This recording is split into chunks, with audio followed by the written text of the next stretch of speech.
பங்குனி மாதம் பால்குடம் ஏந்தி காவி உடையோடு வருபவர் கோடி. சேவர் காவடி முருகையா, அங்கு பரவ காவடி கந்தையா.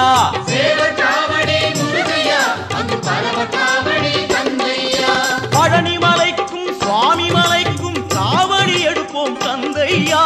திருப்பரங்குன்றில் திருமண கோலம் காண கண் கோடி வேண்டுமையா.